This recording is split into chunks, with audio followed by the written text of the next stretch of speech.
Morning dears. बात करते हैं आज गोल्ड के पोजीशन की। पहले हम अपनी कल की एनालाइज देख लेते हैं।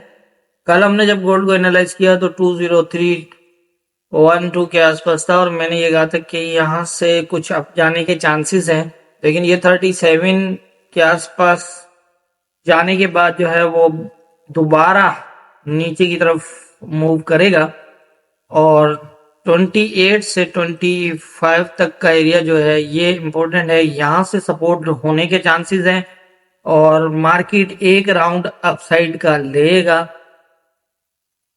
और ये था कि अगर ये यहाँ से अब जाके 37 के ऊपर H4 का क्लोज करता है और स्टे करता है तो फिर यहाँ से अब जा सकता है, और अदरवाइज ये पहले यहाँ से अप जाएगा, अप जाने के बाद फिर नीचे आएगा जो 28 से 25 तक होगा और यहाँ से दोबारा बुलिश होगा, जिसका मैंने ये कहा था कि 4-5 से लेकर 50 तक का जो एरिया ये 50 पे है ये इसका हायर रिजेक्शन एरिया रहेगा और यहाँ से रिजेक्ट होने के बहुत ज़्यादा चांसेस होंगे। मैंने ये बताया था कि यहाँ से नीचे आएगा और आप 45 तक जो है वो अपनी बाइंग से निकल जाइएगा और वेट करिएगा यहाँ से रिजेक्शन का। यहाँ पर दो चांसेस थे। एक तो सबसे बड़ा चांसेस यही था कि 2037 के ऊपर H4 का क्लोज नहीं था और ये उससे क्लोज नीचे लगाया, उसके बाद सीधा सीधा ऊपर गया, मतलब पहले ही कंफर्म करके जा रहा है कि मैं ऊपर से स्पीड से नीचे आऊंगा। और दूसरा ये है कि मैंने जैसे बताया था कि ये पहले डाउन साइड आएगा और ये तकरीबन जो है वो कहाँ तक आया था 2031 के आसपास आया है यहाँ तक, और यहाँ से आने के बाद ये दोबारा बुलिश हुआ और इसी एरिया से 204948 के आसपास से रिजेक्ट हुआ और सीधा आके लो लगाया इसने 2028 का। तो ये थी हमारी एनालाइज और हम देख लेते हैं इसको M15 में।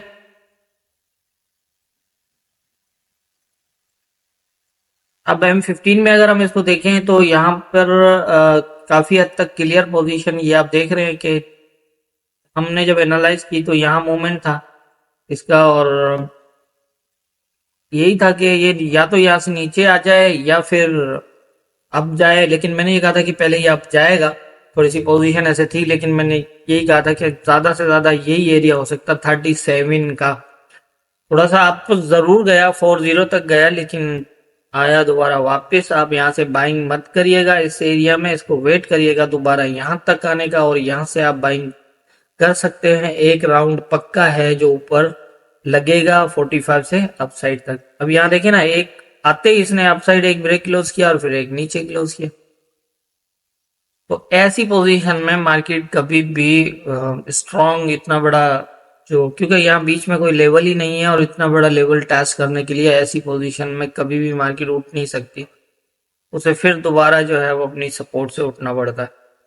तो यहाँ ही क्लियर पोजीशन थी, एक अप और एक डाउन और एक सेल क्लोज फिर एक शेडो, फिर ये मतलब का आप देखिए ना, यहाँ पर पूरा ही 100% क्लियर कर रहा था कि ये नीचे आएगा और यहाँ से ये नीचे आया। नीचे आने के बाद वही 31 का एरिया टेस्ट किया, जो मैंने ये कहा था कि 28 से 25 30 भी हो सकता है। तो यहाँ से होने के बाद ये दोबारा ऊपर गया, ऊपर जैसा 37 के ऊपर तो H4 का क्लोज था ही नहीं यहाँ पर, तो ये तो 100% कन्फर्म था कि यहाँ से गिरेगा और गिरेगा भी ऐसा कि, क्योंकि इसके बीच में जैसे मैंने पहले ही बता रखा आपको कि 37 की सपोर्ट है और अगर ये ऊपर निकलता है तो 37 को सपोर्ट ले सकता है और अगर 37 ब्रेक होता है तो फिर इसके बाद 30 की सपोर्ट है, 30 की, और ये इसने 29 तक जो है वो नीचे लो लगाया।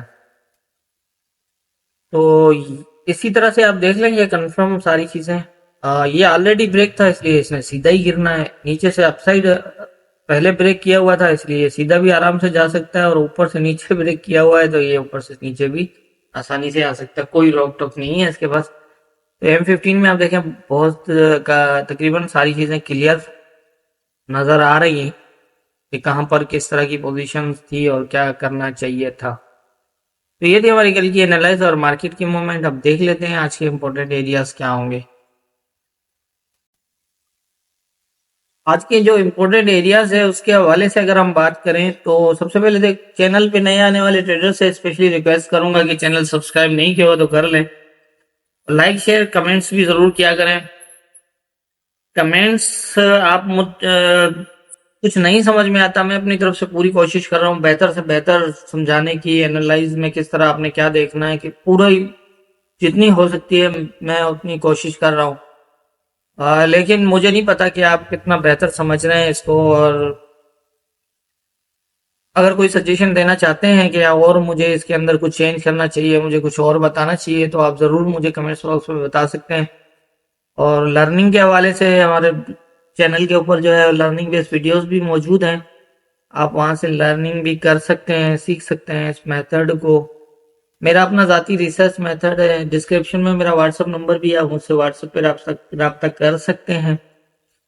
और मेरा ज़ाती रिसर्च मेथड है, आपने बाकी भी सबकी एनालाइज देखी होंगी, और इस जो हमारी एनालाइज है इसको भी आप देख रहे होंगे, तो आप खुद अंदाज़ा लगा सकते हैं कि हम किस तरह एनालाइज करते हैं और बाकी जो है उनकी एनालाइज करने का तरीका क्या है। मैं गलत और सही की बात नहीं कर रहा, वो गलत है या मैं सही हूँ या मैं गलत है वो सही है, सबकी अपनी अपनी नॉलेज है, कोई गलत नहीं होता। जो जितना जिस तरह समझता है, जो बेहतर समझता है जिस चीज़ को, वो उसी तरह से ही बता सकता है। जितना मैं जिस चीज़ को बेहतर समझता हूँ मैं उसी तरह से बताता हूँ, बाकी अपने हिसाब से वो बताते हैं। बात आती है रिजल्ट की, असल चीज़ होती है रिजल्ट की। आप कितना समझ पाते हैं, कितना रिजल्ट है, कितनी एक्यूरेसी है, वो तो आप खुद उसका फैसला कर सकते हैं, मैं तो नहीं बता सकता। और सेकंड ये है कि आज एफओएमसी है, और आज सही की न्यूज़ हैं, एफओएमसी है आज पूरा का पूरा, और जो है मंथली क्लोज भी है, तो पूरा का पूरा ध्यान रखिएगा मार्केट के ऊपर, लेवल टू लेवल और H4 के ऊपर भी ही देखिएगा। अपनी कोई ट्रेड एडवांस में गलत एरिया में जो है ना वो फंसा मत दीजिएगा, एसएल के साथ ट्रेड कीजिएगा। एसएल बहुत ज़रूरी है, मैं हमेशा कहता हूँ कि एक बहुत बड़े लॉस से बचने से जो है ना वो एक ही वाहिद हल है एसएल, और कोई इसके अंदर नहीं है तरीका कि ये मार्केट आ जाएगी और फिर हम, वो ऐसा बिल्कुल भी नहीं है। एसएल का इस्तेमाल ज़रूर करें। अब मैं वो चीज़ें बता रहा हूँ जो हमने गलतियाँ की हैं, जैसा मैंने पहले बताया कि मैंने मेरा ये रिसर्च मेथड है, और मैं वही सारी चीज़ें जिन चीज़ों के लिए आपको मना करता हूँ मैंने किसी बुक से नहीं पढ़ी है, मैंने अपने वो गलतियाँ की हैं और मैंने उनसे लॉस किया है। मैं इसलिए आप सबको उन चीज़ों के लिए मना करता हूँ कि आप ऐसा ना करें। बाय द वे कभी वो चीज़ काम करती है, लेकिन अगर वो कभी अगर आपके अगेंस्ट चली गई ना, वो जो नहीं करनी चाहिए, तो वो बहुत बड़े नुकसान में डाल देती है। और ये गलतियां हमने की हैं और नुकसान उठाया है, और जिन चीज़ों से हमने फ़ायदा उठाया है या फिर हम जब इन चीज़ों से फ़ायदा उठा रहे हैं उसके लिए ही कहते हैं कि आप इन चीज़ों को फॉलो करें। मैं तो हमेशा कहता हूँ कि किसी किस्म के भी मोहताज ना रहें इस फील्ड में, जहन बनाएं, सीखें, मेहनत करें, कोई मसला नहीं है ये। ना तो ये कोई जुआ है, ना कोई ये गैम्बलिंग एरिया, गैम्बलिंग करने की जगह है, ना कुछ भी नहीं है। ये प्रॉपर जो है वो मार्केट है, और एक बेहतरीन किस्म का काम है। अगर आप इसमें समझते हैं, इसकी नॉलेज अगर आपके पास है, तो मुझे नहीं लगता कि कोई इससे बेहतर काम होगा। ये एक बिजनेस है, रियल बिजनेस की तरह एक प्रॉपर बिजनेस है, इसके अंदर कोई गेमिंग नहीं है, गैम्बलिंग नहीं है। तो आप इसके साथ बिजनेस करें, इसको समझें, सीखें, फिर इसके साथ बिजनेस करें। मैं आज बता रहा हूँ, कल मुझे क्या पता कि बता पाऊंगा नहीं बता पाऊंगा, लेकिन अगर आप खुद सीखे हुए तो आप किसी के मोहताज नहीं रहेंगे। तो बात कर लेते हैं अब आगे की। फंडामेंटल तो जैसा मैंने पहले बताया कि हम फंडामेंटल भी फॉलो नहीं करते, मैं ना पैटर्न फॉलो करता हूँ ना इंडिकेटर, कोई भी इंडिकेटर आज तक मैंने नहीं बताया कि यार ऐसे इतनी भी चली जाए, या ये अविसम ऑसिलेटर जो है वो यहाँ आ जाए, ये बोलिंजर बैंड ये कर दे और वो कर दे, और मूविंग एवरेज ये कर दे। मैं कोई आज तक मैंने कभी इंडिकेटर जो है वो किसी को नहीं बताया, यूज किए हैं मैंने, मैं उसके लिए नहीं कहता। मैं पैटर्न पे भी काम किया, सारा कुछ किया मैंने, मुझे वहां से कुछ नहीं नजर आया, इसलिए मैंने वो सारी चीजें छोड़ के रिसर्च किया। और बात इंडिकेटर्स की आती है तो मैं बिल्कुल भी यूज नहीं करता। फंडामेंटल भी, क्योंकि फंडामेंटल अब देखें ना, कल की पोजीशन आप देख लें न्यूज में क्या हुआ। ठीक है, ऊपर से जब मैंने तो पहले ही बताया था कि 37 से ऊपर अगर H4 क्लोज दिया तो ये ऊपर स्टे कर सकता है, नहीं तो ऊपर से गिरेगा ही गिरेगा। 45 के आसपास थे, तो क्या मुझे पता था कि वहां पर यूएसडी स्ट्रॉन्ग आने वाला है कि वीक आने वाला है जो मार्केट नीचे आ जाएगी? अगर ऐसा नहीं था तो फिर ले जाता उसको ऊपर। 37 से ऊपर H4 क्लोज नहीं लगा हुआ था, ले जाता ना ऊपर, 60 पे ले जाता, इससे ऊपर ले जाता अगर वो ले जा सकते थे तो मुझे कैसे पता कि ये फंडामेंटल के अंदर न्यू जो है वो ऐसा आएगा, जबकि मैं तो फंडामेंटल का कोई जिक्र ही नहीं करता। तो मैं बता रहा हूं आपको कि आप लेवल टू लेवल मॉनिटर करें, लेवल्स की पोजीशन को देखें, उसके हिसाब से ही काम करें। हाँ, ये जरूर होता है कि जैसे मैंने बताया कि H4 का लेवल 37 से ऊपर H4 का क्लोज, ये जरूर होता है कि जब न्यूज आती है तो मार्केट इतनी फास्ट होती है कि वहां पर H4 तक एक 4 घंटे तो नहीं रुक, यहाँ न्यूज के अंदर रुकेगा और फिर अप या डाउन जाएगा। लेकिन हाँ, ये जरूर है कि वहां पर 1 मिनट भी आपको इंडिकेट करेगा। 1 मिनट के अंदर भी अगर ये लेवल इसको ब्रेक करके जाना है ना, तो इस तरह ब्रेक करेगा, 1 मिनट में भी आके टच करेगा, फिर ऐसे जाएगा, ऐसे अदरवाइज सीधा सीधा नहीं जाएगा। अगर उसको जाना इस तरह हुआ और ऊपर से गिरना हुआ तो भी ऐसा ही होगा। तो इस तरह से ही जो है वो हमारे लेवल काम करते हैं। बस आप लेवल के ऊपर ही फोकस रखें। अब जितना सादा, जितनी कम कंफर्मेशंस जिस चीज के लिए होती है ना, उसकी एक्यूरेसी लेवल उतना हाई होती है। मैंने अपने इस फील्ड में यही सीखा। तो अब बात कर लेते हैं आज आगे की। पहले तो मैंने बता दिया है कि एफएमसी वगैरह है, ध्यान रखिएगा पूरा पूरा। यहां से ये एरिया 30, अगर ये ब्रेक नहीं होता तो ये अपसाइड दोबारा निकल सकता है। वेट करिएगा इस एरिया का। वैसे M15 ने इसको ऊपर शेडो लगा के ब्रेक क्लोज किया हुआ है, ठीक है, तो ये चांसेस दोबारा बन सकते हैं इस तरह ऊपर वही 49, ठीक है, उससे अब भी निकल सकता है, मैं ये नहीं कहता नहीं निकल सकता। हाँ, ये इससे टू, ये जो 51 है 50 है, तकरीबन जो है वो ये 50 का एरिया होता है यहाँ पर।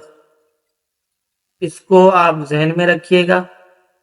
इसके ऊपर ब्रेक क्लोज और उसके बाद स्टे, मतलब इससे अगर ऊपर निकल जाए तो आप ना सेलिंग करिएगा और ना बाइंग करिएगा। आप अपनी इस एरिया से ही जो करना है, क्योंकि बाइंग आप इस एरिया से करेंगे वही आप यहाँ तक होल्ड तो कर सकते हैं। वहां तक अगर आपको ऊपर यहाँ से ऊपर जाता है तो आप ऊपर भी होल्ड कर सकते हैं, वो नो टेंशन। लेकिन इन एरियाज में बाय मत करिएगा, ये अभी भी हाई रिजेक्शन एरियाज ही हैं अपने हिसाब से। कल भी आप देख सकते हैं, और ये अभी भी हाई रिजेक्शन एरियाज हैं। अगर 30 के नीचे H1 का क्लोज लग जाता है, H4 नहीं H1 का, तो आप जहन बना लीजिएगा कि हो सकता है थोड़ा बहुत अप जाए और फिर ये वाला एरिया होगा 25 से लेकर 20 वाला जो ये लो लगा हुआ है ना, ये यहाँ तक ये एरिया हो जाएगा। अगर ये 30 के नीचे H1 लगाता है और इस एरिया को भी ब्रेक करके नीचे आ सकता है, लेकिन मैं फिलहाल इन एरिया में सेलिंग के लिए नहीं कहूंगा। उसका रीजन ये कि एक ऐसा जो है ना वो रीजन अभी मौजूद है जिसकी वजह से ये अभी भी बुलिश हो सकता है, आज भी अपसाइड भी बुलिश हो सकता है। और मेरा ख्याल है कि आज एफएमसी के अंदर भी इस तरह ही होने वाला, अप और डाउन की मूव्स ही लगेंगी, कोई वन साइडेड मूव मुझे नजर नहीं आ रही। पॉसिबल है ये यहाँ से यहाँ तक भी चला जाए, लेकिन ये दोबारा फिर इस तरह आ जाएगा। मेरा ख्याल यही कह रहा है एफएमसी के भी अंदर कोई वन साइडेड पोजीशन नहीं है। और क्यों नहीं है इसका तो खैर जाहिर है मैं किसी चीज के बेस पे तो बात कर रहा हूँ, ऐसे तो नहीं कर रहा, लेकिन मेरा ख्याल है कि मुझे यही लग रहा है अगर ये इस साइड को इसको ब्रेक भी करता है तो यहाँ तक जाने के बाद दोबारा इसके इस तरह के चांसेस हो सकते, यही होगा। इस तरह की ही पोजीशन बन सकती है। और नीचे में फिलहाल जो है ना वो नहीं लगा रहा, क्योंकि मुझे नीचे के चांसेस काफी हद तक कम है। अगर जा सक गया ना यहाँ तक तो भी ये दोबारा उठ जाएगा यहाँ से, तो इसलिए मैं नीचे इसके अंदर जो है ना वो एरो नहीं दे रहा। बस आप इस चीज को ही ध्यान में रखें। हाँ, एक चीज जरूर हो सकती है कि ये यहाँ से यहाँ तक जाए, फिर अगर यहाँ से दोबारा रिजेक्ट होता है तो फिर ये दोबारा यहाँ आ जाए, लेकिन आपने इसके नीचे सेलिंग तब देखनी है जब इसके नीचे H1 का क्लोज लगे, ऐसे नहीं, बिना इसके नीचे H1 के क्लोज लगे आप यहाँ से सेलिंग नहीं कर सकते। ये बात ध्यान में रखिएगा, H1 का क्लोज मस्ट है। उसके बाद ये थोड़ा अब जाके अब जाए भी या फिर सीधा सीधा चला जाए, ये एक हो सकता है। और इसके लिए भी ये एरिया बिल्कुल भी सेलिंग के लिए नहीं है, इसके अंदर आप सेलिंग मत देखिएगा। मेरा तो यही ख्याल है कि हो सकता है कि अगर ये यहाँ से यहाँ होकर और रिजेक्ट होकर यहाँ था तो यहाँ से एक अच्छी बाइंग भी कर सकता है इस तरह दोबारा, मतलब यहाँ से ना अपसाइड भी जा सकता है। मैं ये सारी चीजें इसलिए पोजीशंस बता रहा हूँ कि आज न्यूज ज्यादा है और मूव्स भी बहुत बड़ी लगने के बहुत ज्यादा चांसेस हैं। जो नजर आ रहा है, लेकिन मुझे यही लग रहा है ज्यादातर कि अप और डाउन, फास्ट अप जाएगा, फास्ट नीचे आएगा, फास्ट अप जाएगा, इस तरह के चांसेस ज्यादा नजर आ रहे हैं। बस यही है कि न्यूज आने से पहले पहले पोजीशन देख लीजिएगा। जैसे कल की पोजीशन थी कि ये इधर यहीं खड़ा हुआ था, H4 का क्लोज नहीं था, 49 ब्रेक नहीं किया हुआ था, तो इसने गिरना ही सीधा सीधा था न्यूज में, इसने आना ही सीधा सीधा नीचे था और कोई इसके पास रास्ता ही नहीं था नीचे आने का। तो ऐसी पोजीशन में मिले तो फिर आप उसी हिसाब से देख लीजिएगा। तो मेरे समझ के मुताबिक जो मुझे लग रहा है वो यही है, बाकी होना क्या है ये तो ऊपर वाला बेहतर जानता, दुआ में याद रखिएगा।